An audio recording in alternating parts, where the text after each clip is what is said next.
All right, fellas, let's get right into this. What are people going to say about you when you're gone? Not that fake media stuff, but the real talk. The stories that come up when people sit around the table, crack a beer, and they gather around at your memorial.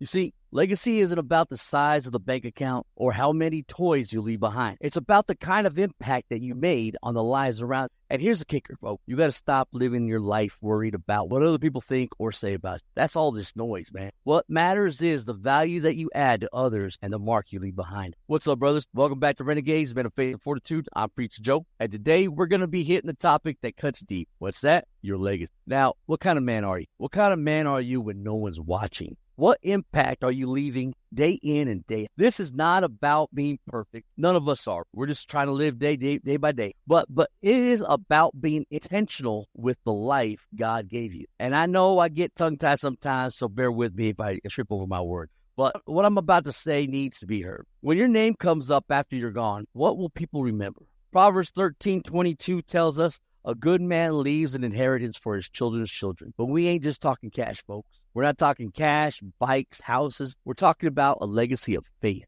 a legacy of love and character. It's about showing up every day as the man that God called you to be and leaving every place and every person better than you found them. So I want you to sit with this for a minute. What kind of legacy are you building right now? Think about that. Don't wait until it's too late to make changes, folks. If this message is resonating with you, I want you to hit that like button, drop a comment, ring that notification bell. That way you get notified anytime I upload new content. Also, like I said, drop a comment, especially about the legacy that you want to leave. I want to hear it. And I also want you to share this episode with a brother who needs to hear it. If you have not picked up my book yet, I want you to do it, man. Get it on Amazon or Barnes & Noble. It's got a lot of the same grit to help you live a life full of faith and fortitude. Men of Faith and Fortitude, Redefining Masculinity in Christ, paperback, hardback, ebook editions, Amazon, and Barnes & Noble. Good to go.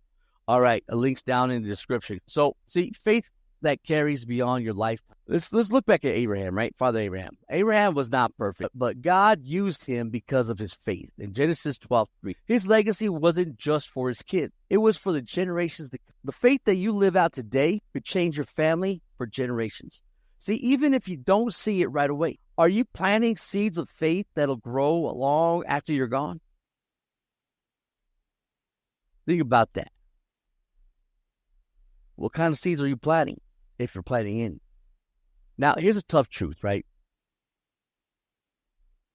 If you're living a life trying to please everybody, you will leave no legacy at all. People will always have something to say, and most of it does not matter. Matter of fact, none of it matters. Do what's right. Live with purpose and don't sweat the opinion. In the end, the only approval that matters comes from God. Quit seeking the worldly validation. We don't need it. So a character that adds value wherever you go. That's what Proverbs 22:1 states, a good name is better than great riches. And that's the truth, folks. No matter where you go, at work, at home, with your brothers riding down the road, be the kind of man who adds value to every life that you touch. People may not remember what you say, but they'll never forget how you made them feel. We got to live a life of service, and the service speaks louder than words. See, Jesus showed us that legacy is built through service. John 13:14-7. So are you serving the people around you? Are you helping without expecting anything back? That's the stuff that sticks with people long after you're gone. Colossians 3:13 reminds us to forgive as the Lord forgave us. Don't carry grudges into the grave, man. Let it go. Love deep and make things right while you can. No one's promised tomorrow, brother. Legacy is found in those moments when we love even when it's hard and forgive even when it hurts. So here's the deal. Your legacy is not some far off thing that you build later, right? It's happening right now, this very moment. With every choice that you make, every word that you speak, stop worrying about what other people think and focus on being the man that God created you to be. Ask yourself, am I living in a way that adds value to the people around me? Because at the end of the day, folks, that's what matters most. Not their opinions, but the impact that you leave. Check this out. I want to hear from y'all. What's the one thing that you can change today to build the kind of legacy that you want to leave? Go ahead, drop a comment down below and let's talk about it. If this episode sparks something inside you, share it with a brother who needs to hear it. We're all in this together, folks. Let's build a brotherhood that leaves behind a legacy of faith and fortitude. Hoorah. All right, so here's your full throttle moment, brother. You don't have to be perfect. You just got to show up, get better, and keep moving forward. Every single time that you get back up after falling, you're adding to your legacy. Every act of kindness, every time you forgive, every time you love hard, it all counts. God does not need you to be flawless. He just needs you to be faithful. So keep grinding, keep believing, and make sure that when you're gone, people remember you as a man who added value to their life wherever he went. That's it for today, folks. Until next time, keep believing, keep striving, and keep living a life full of faith and fortitude. God bless.